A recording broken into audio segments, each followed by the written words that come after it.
One-foot-flipper. Hi, Paige here, the One Foot Flipper. It's Friday, 12:50 p.m.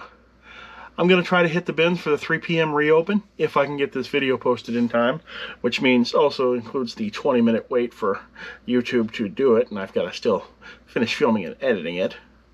So one thing I've been doing is once a month I go over my net worth. I do not include the paid off house or the 5 paid for cars as equations as part of it, because the trolls in the comments were always using those against me in one way or another, and it just wasn't worth it. Fact is, my house is paid for. The home of the trolls isn't paid for. The trolls probably have car payments too. I don't care about them. So as of today, my cash and account balances stand at $157,667. This is a $5,650 increase in the last 30 days and a $38,003 increase in the last 6 months. Paige, how are you stacking it up that quick? I see your sales. I've looked at your store. Kevin sells 3 times as much as you. Dave sells 3 times as much as you. It's not possible. Well, for one thing, remember, Kevin and Dave are multi-person operations. Well, Kevin is a 3-person operation at minimum. I'm not sure what Dave is anymore because his wife got a job. I have no idea what's going on behind the scenes there. Probably nothing, or he would tell us. Okay. But number one, I live under my means. I don't have a brand new truck. I'm not considering purchasing a 2-year-old Sprinter van. We don't go to Disney World every week. We don't ever go to Disney World. My daughter's not involved in obscenely expensive activities an hour away from my house. Although I do always buy day camp for her every other week in the summer because our neighborhood doesn't have a single kid in it anywhere near Julie's age. And this is going to be the last year for that, as she's going to be past the age limit come next summer. But you know what I do? I invest a huge portion of our income. And once investments really start rolling, they keep rolling. My sales have been in the dumpster the last 30 days. December 15th, which is about the point where people can't be sure they're going to get it for Christmas anymore, through the end of January tend to be my worst time of the year. Worse than summer. Yet I still ended up with $5,650 more than I had a month ago. Which is less than I sold in the past month, by the way. All right, let's do a few sales. But first, let's go over a few messages that I've had recently. Sometimes I'll specifically list something in a certain way, like I'll have a board game and it'll have like 600 pieces. And honestly, the game won't actually tell you how many pieces it's supposed to have in the first place. And I will put in the description, I didn't count the pieces. Most people are going to buy this to sit on their shelf in their collection. I didn't count the pieces. I'm pricing it as if it's incomplete. Looks like it's all there to me, but I'm pricing it as if it's incomplete. If you want a complete one, go buy one of the more expensive ones. Or I've got a hair curler thing that Caruso hair curler steamer thing, and I priced it for the replacement curlers and said I did not test the hair steamer because I don't want to put a bunch of salt and water into a thing and heat it up and see if it works right and not ever know, because I'm not a woman, I'm not going to curl my hair. Guess some men curl their hair too. But either way, I'm not going to go through all that, so thus I priced it at the price of replacement curlers. You would have no idea how many people keep messaging me wanting me to test the steamer part. And I tell all of them, if I test the steamer part, I'm just going to raise it up to the same prices as the ones with tested good steamers, and then you won't buy it from me. And I had somebody with a board game the same way, hounding me to count the pieces.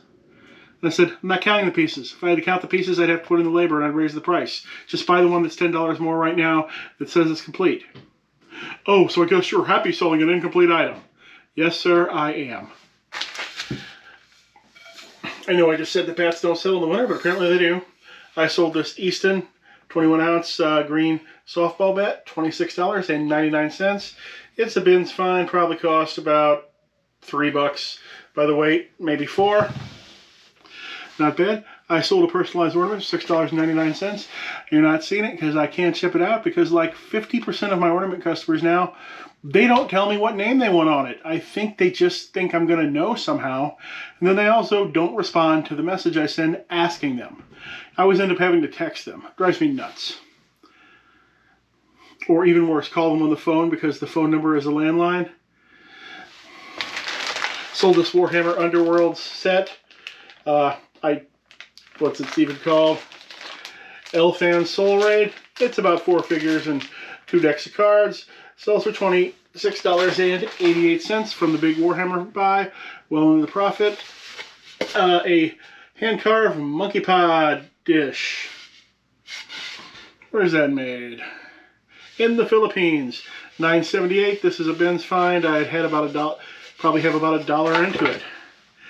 And that's all I got for today because it's still the first half of January, one of my slowest parts of the year. And I spent the last 6 months shrinking my store. So my listings aren't the greatest, but I finally got to where I wanted to be, 2,000 items. So everything I'm putting in going forward is much better and a much higher average price. I can be more selective when I go out to the bins now because I know I only need to bring 5 things home today. So I can try for 5 things that are worth 20 bucks or more. And that attitude will make a huge difference. Not that I only want to bring 5 things worth 20 bucks home because I don't want to go, because for one thing I want to sell more than $100 worth of stuff a day. I think you know where I'm going at though. Not plowing in $5 items anymore.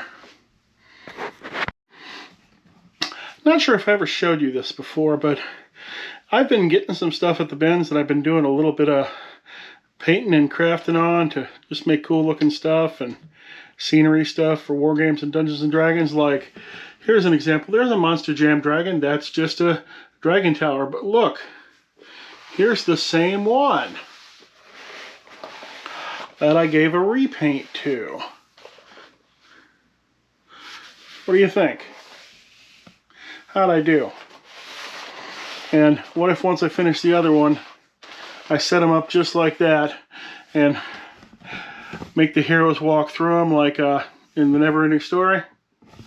Wouldn't that be kind of cool? Okay, it's another ridiculously slow January day.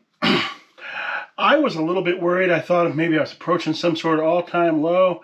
Then I went and I checked, and I'm actually up 7% year over year for that same time period last year. And I'm not promoting now, and I was promoting then, so it's pretty much normal. Sold this Redhead men's hat, $6.20. Would have been 35 cents at the Goodwill outlet. It's a pretty small sale page. Yeah, you're pretty small yourself.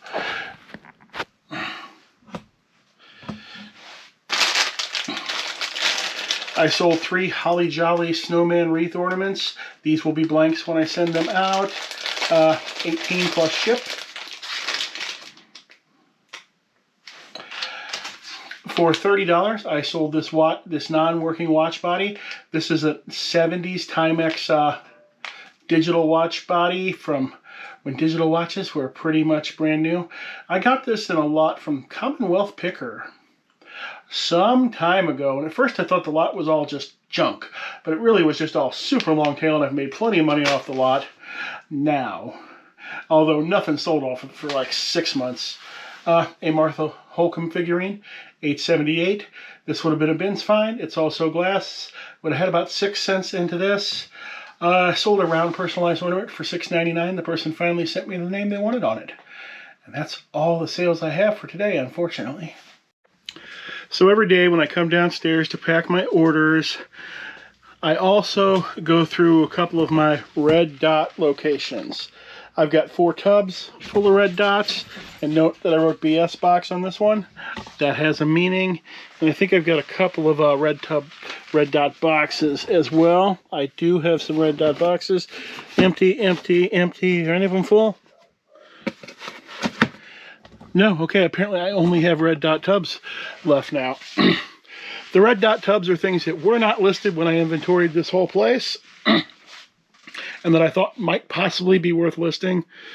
The stuff's not great overall, and trying to slog through it all at once is so mind-numbingly boring and depressing that I just do a little bit of it every day. Every day I go to one of the red dot tubs.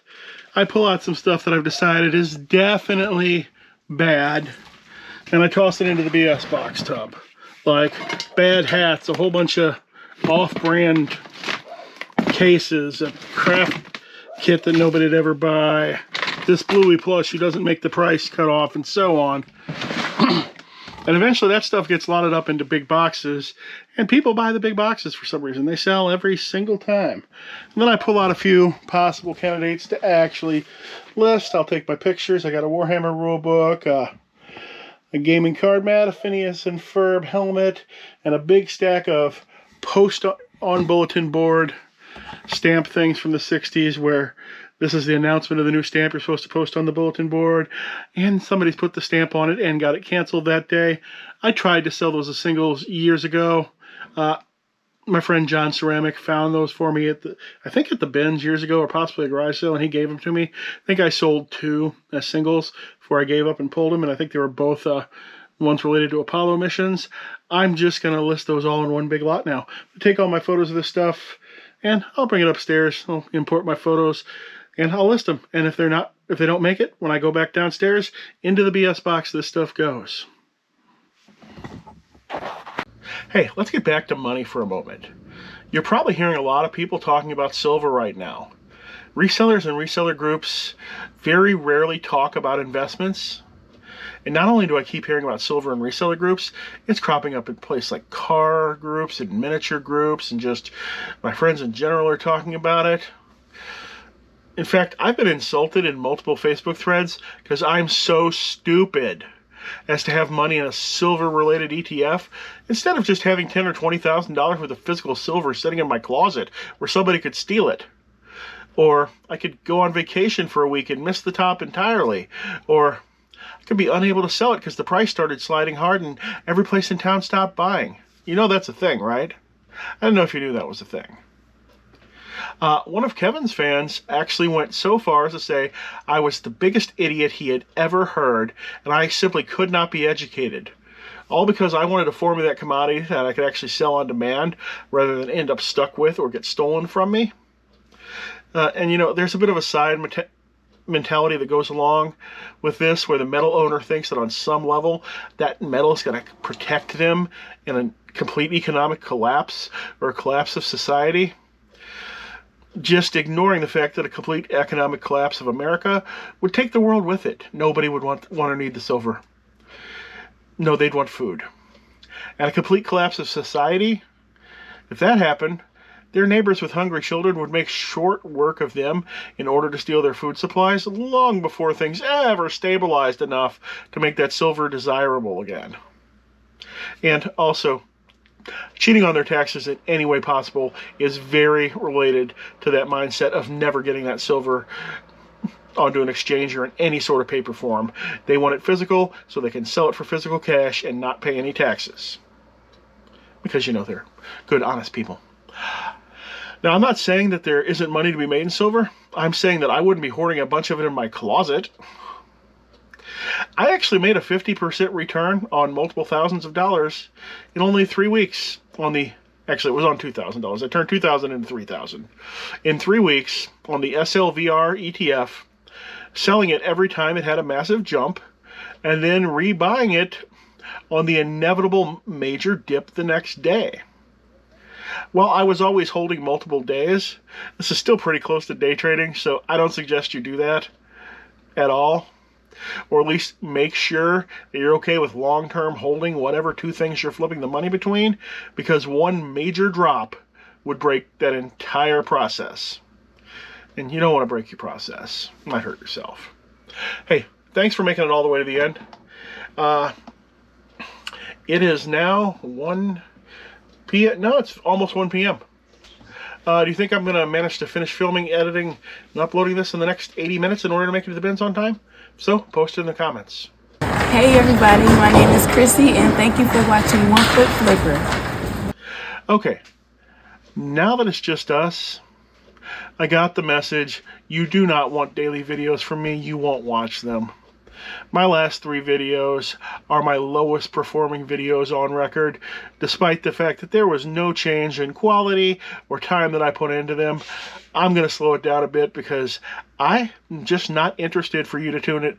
Interesting enough that you're going to want to tune into me every day like you do some other people with pretty sheds. I get it.